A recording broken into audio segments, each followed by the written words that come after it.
Welcome to the Visual Fractions YouTube channel. Today, we're going to explore how to convert the fraction 2/3 to a decimal.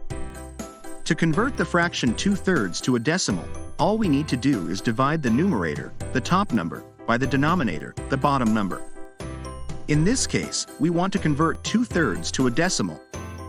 So, we simply divide 2 by 3. To do this by hand using long division, we start by writing 2 as the dividend and 3 as the divisor. Since 3 doesn't fit into 2, we add a decimal point in our answer and append a 0 to 2, making it 20. How many times does 3 go into 20? Exactly 6 times. We write 6 after the decimal point in the quotient. Multiplying 6 by 3 gives us 18.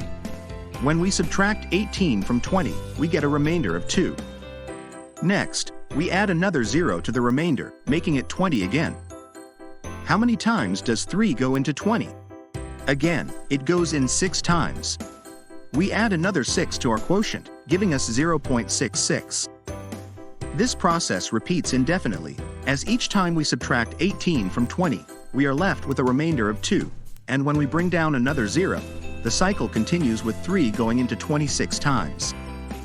Therefore, the fraction 2/3 converted to a decimal is 0.6666, which can also be written as 0.6 with a bar over the 6. This notation indicates that the 6 repeats indefinitely. This illustrates how some fractions, when converted into decimals, result in a repeating pattern. So, there we have it.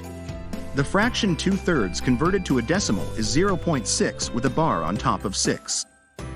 This simple conversion process helps us understand and represent fractions in decimal form. If you found this tutorial helpful, make sure to hit the like button and don't forget to subscribe to Visual Fractions. Thanks for watching.